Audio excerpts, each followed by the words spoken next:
ajaran agama Hindu kita, ajaran Hindu itu selalu mengaliri setiap tindakan manusianya. Yang penting adalah tindakan itu sendiri. Muaranya semua adalah budi pekerti.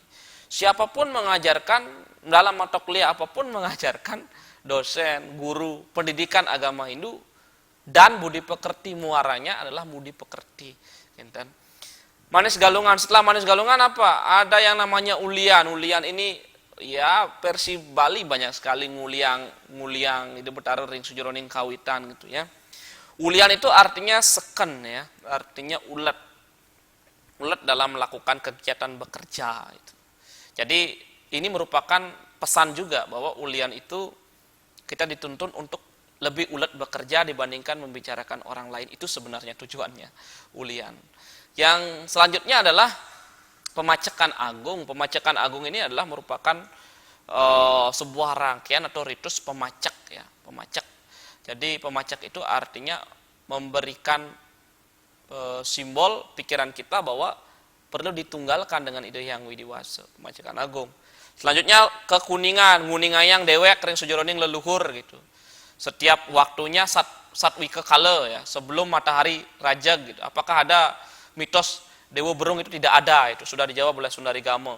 Ya, beberapa umat menanyakan itu kemarin, apakah ada mitos Dewa Berung itu saat perayaan Tumpak Kuningan, apa tujuannya ketika pagi hari sebelum lewat daripada Sang Hyang Surya ketika siang hari. Tujuannya adalah mendidik kita, pendewasaan diri kita untuk lebih disiplin terhadap waktu untuk di pagi hari. Itu tujuannya sebetulnya. Mendidik umat untuk lebih pagi, tidak malas untuk bangun pagi, gitu tujuannya sebetulnya perayaan Rainan Kuningan itu. Makanya nguningayang dewek bahwa kita harus bisa bangun lebih pagi, itu sebenarnya. Kemudian manis kuningan, dikatakan manis kuningan gitu ya. Sebelum kuningan juga dijelaskan dalam Londar Sundari Gama juga adalah anganyutaken jenane. Jadi anganyutaken jenane male. Jadi bagaimana kita bisa ngelebur semua ilmu pengetahuan yang ada, ilmu pengetahuan yang sifatnya memberikan doktrin yang negatif kepada diri kita, sama dengan nyomyo sebetulnya H-1 sebelum Rainan Suci gitu ya. Jadi sebelum perayaan hari suci selalu begitu, itu simbol keseimbangan. Kemudian kita beralih 1 bulan 7 hari, itu sering disebut dengan 42 hari setelah perangkaian Tumpak Wariga sampai Kuningan ini, kita akan masuk kepada Budok Kliwon Pahang. Budok Kliwon Pahang ini adalah salah satu rerainan yang jatuh setiap 6 bulan sekali. Sama dengan perayaan hari suci yang berdasarkan pawukon atau wuku. Baik Galungan, Kuningan, kemudian Saraswati, Pagarwusi, sama Budok Kliwon Pahang ini, atau disebut sebagai masalah pegat tuakan atau sering disebut masalah pegat warah. Masalah pegat tuakan ini, yang namanya masalah itu adalah masa sebetulnya. Masa itu adalah waktu.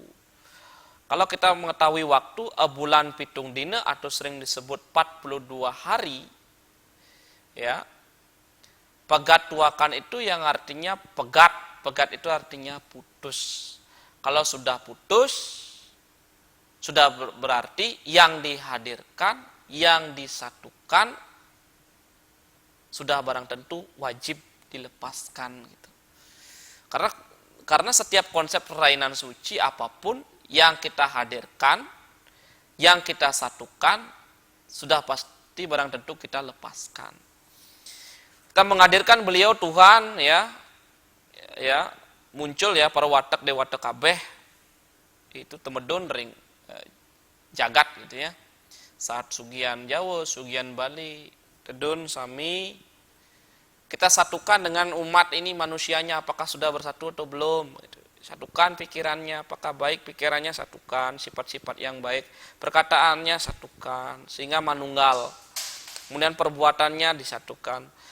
Terakhir kita lepaskan di masalah pegat tuakan. Pegat yang artinya putus, wakan yang artinya kembali. Yang diputuskan adalah beliau yang maha kuasa ide betari-betari muwali maburing jagat sunia loko. Kita juga mengembalikan sifat-sifat kebaikan kita, kemuliaan kita ke dalam diri kita. Itu maksudnya karena kita sudah melakukan ujian saat rangkaian suci Galungan hingga Kuningan. Itu adalah ujian.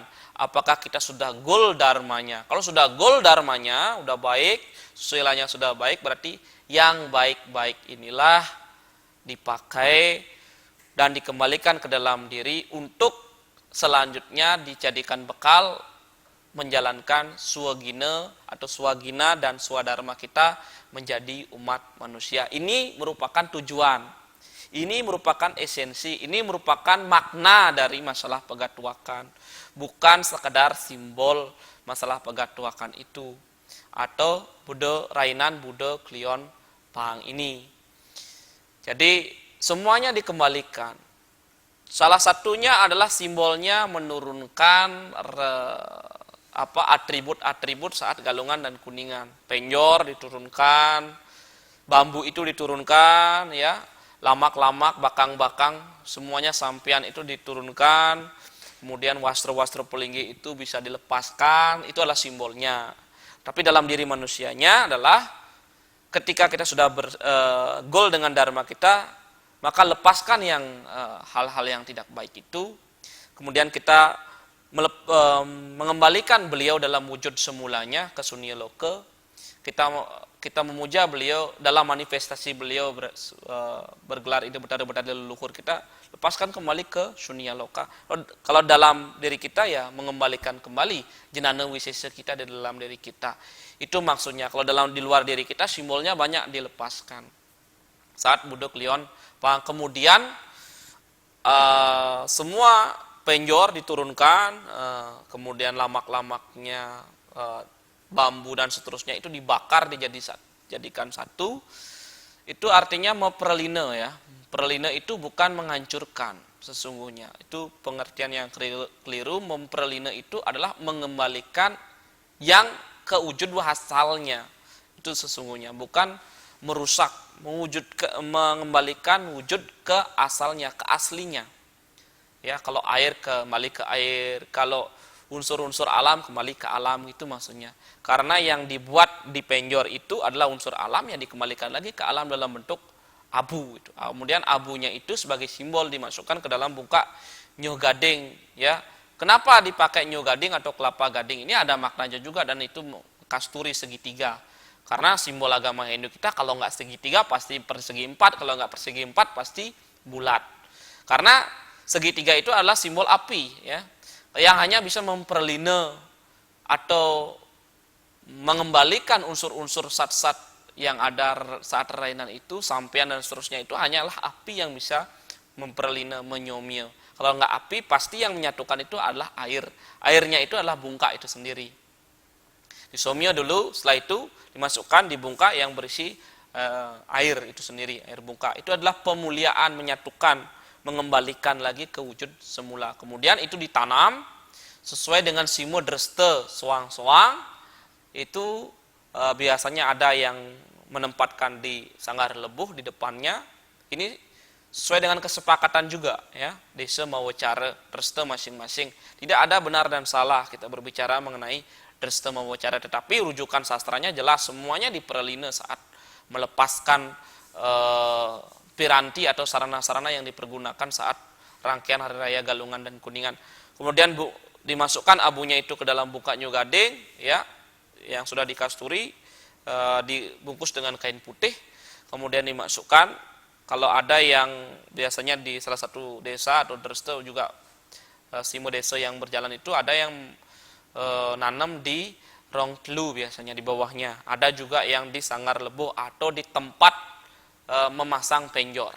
Sah-sah saja, silakan umat sedharma sesuai dengan kesepakatan dan keyakinan masing-masing. Karena rujukan sastranya adalah itu hanyalah sebatas simbolis. Jadi kita tidak harus terkungkung berdasarkan simbolis. Lampaui simbol itu, maknai dalam diri bahwa kita melepaskan yang sifat-sifat yang negatif untuk dikembalikan lagi ke hal semulanya. Kalau yang negatif kembalikan ke negatif, kalau yang positif tarik dalam diri, jadikan bekal itu dharma itu saat perayaan hari suci Galungan itu dijadikan alat atau bekal kita bekerja ya. Jadi pesan Tiang di sini adalah bekerjalah yang lebih banyak sekarang dibandingkan membicarakan pekerjaan orang lain gitu. Bekerja lebih banyak. Itu yang paling penting sekarang kita maknai saat situasi seperti ini. Karena yang dikejar seseorang sekarang adalah materi. Tanpa materi seorang juga tidak bisa berjalan.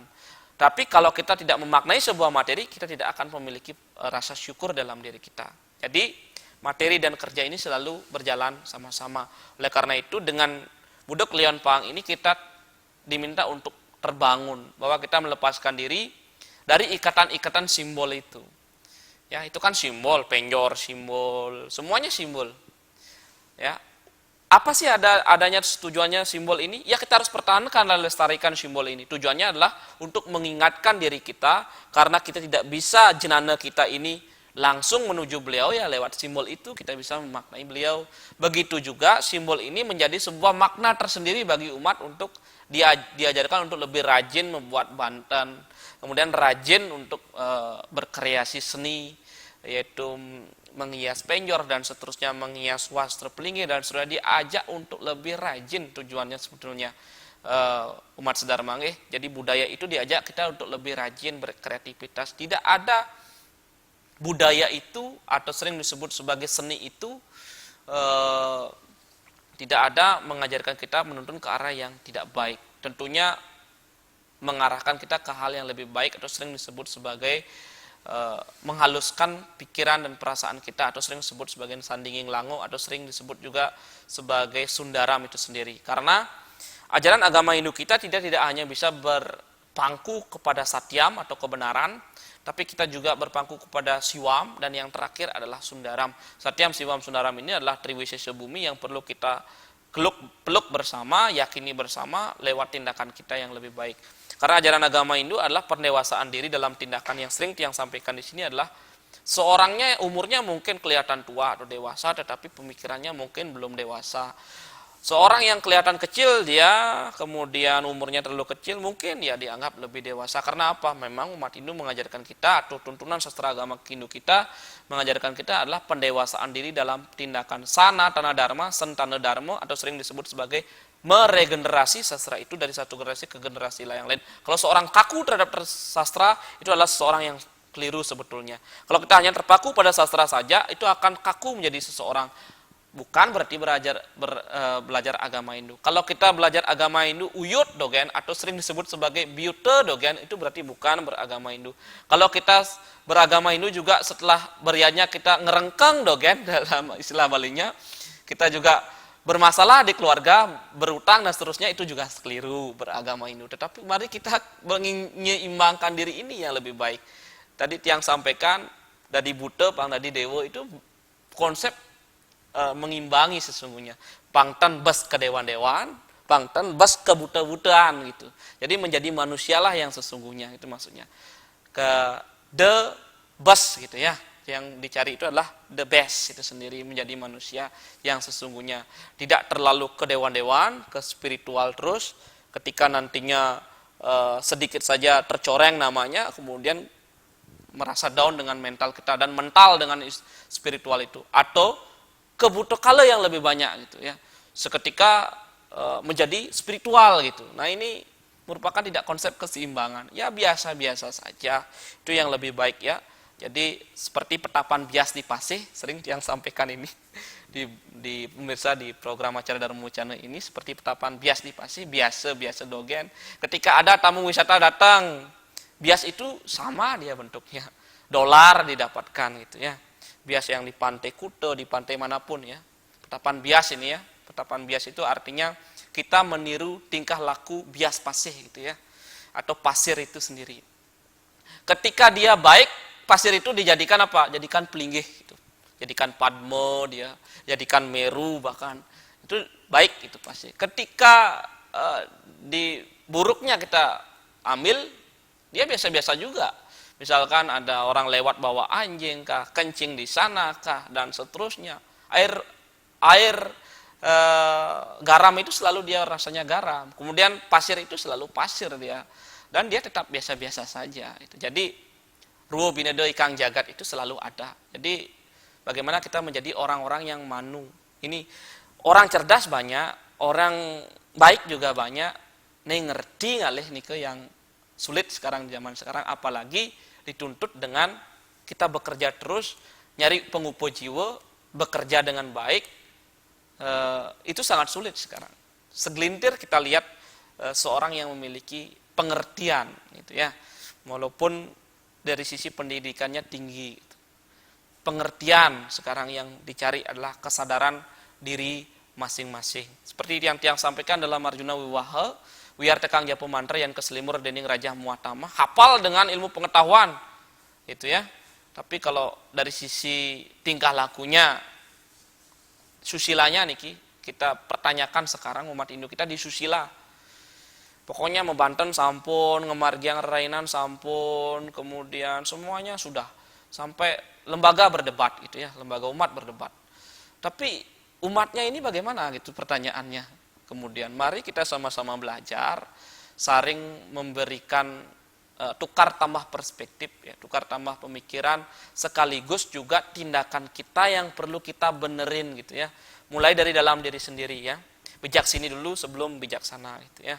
Bijak sini dulu ya, sadari dulu diri, karena memang ajaran agama Hindu kita menuntun kita untuk sadar dulu, eling ring raga gitu ya. Metangi dumun ring dewek, baru bisa nangiang orang lain. Kalau tidak bisa metangi di diri sendiri, gimana caranya nangiang di orang lain, apalagi menjadi suri tauladan diri sendiri dulu, baru orang lain menjadikan diri kita suri tauladan. Bagaimana kita bisa menjadikan diri kita baik sedangkan perilaku kita tidak baik gitu. Contohnya kalau kita bisa lihat petapan ya punyan bunga sandat punike ya, bunga sandat ya, selayu-layunya miek, bagaimana kita bisa mengeluarkan bunganya yang baik atau tingkah laku kita baik, sedangkan kita tidak pernah mentik atau tumbuh perilaku kita yang baik. Mari kita bersama-sama tumbuhkan dulu perilaku atau pendewasaan diri kita, sadar bahwa ya minimal kita puji trisanyo, ingatlah umat saudara mangeh di rumah, minimal puji trisanyo ingat, itu sudah kesuksesan berumat beragama Hindu, apalagi bisa berbicara yang baik. Dari pikiran saja dulu kita masih penuh ujian ya. Berpikir yang baik itu ujiannya banyak, tantangannya banyak. Oleh karena itu masalah pegatuakan ini merupakan salah satu bentuk simbol ya. Di dalam Lontar Sundari Gamo sangat jelas dijelaskan niki dalam Lontar Sundari Gamo. Budo Klion Pang ngarang itu ya, Budo Klion Pang ngarang pegatuakan patiwarah penelasing mengku ya, biana semadi waraning dungulanike wekasing perline ngaran kalingan nike pakenaning sang wiku lumakesang ikang yoga semadi umoring kaleane ringuni saha widi widiane sarwa pawitra wangi-wangi astewakan ring sarwa dewa muang sesayut dirgayuse abese katu ring sang yang tunggal panyeneng tetebus gitu ya. Jadi artinya adalah umat sedharma saat budok klion pang itu adalah masalah pegat rainan, masalah pegatuakan. Seorang wiku itu melakukan tapa berata yoga dan semati yang merupakan penelasning dungulan ike. Jadi sudah habis rainan galungan itu. Itu rujukan sastranya. Supaya dia memberikan dharma wacana ini bukan sekedar pendapat saja, tetapi berdasarkan atas sastra juga. Kemudian wenten sesayut, wenten panyenang, penyenang nika mangde nyenang. Napinya nyenang, nyenak. Napi nika nyenak, tenang. Napi nika tenang, diam. Diam itu napi, diam berarti memiliki jenana wisese yang baik. Itu di dalam Lontar Sundari Gama. Kemudian dalam Lontar Gong Wesi dijelaskan bahwa saat rangkaian hari suci Galungan dan Kuningan itu, saat sampun nguncal balung, rainan suci itu, saat sudah nguncal balung, rangkaian Galungan sampai Kuningan itu, para dewata kabeh nike dia fokus di kayangan. Makanya saat rangkaian Galungan dan Kuningan sampun yening sampun nguncal balung nike tan wenang mengkarya manusianya kelawaning pitreyannya niku jelas disampaikan ya. Jadi dalam lontar gong wesi karena terfokus betara-betari kabeh nike ke kayangan. Bagaimana kalau misalnya diselenggarakan upacara pitriannya dan manusianya itu nanti enten penjelasannya di lontar wari gegemet gitu. Di dalam lontar gong wesi niki yang wawakin malih saya tambahkan kembali adalah terfokus dewata dewati nike di perahyangan.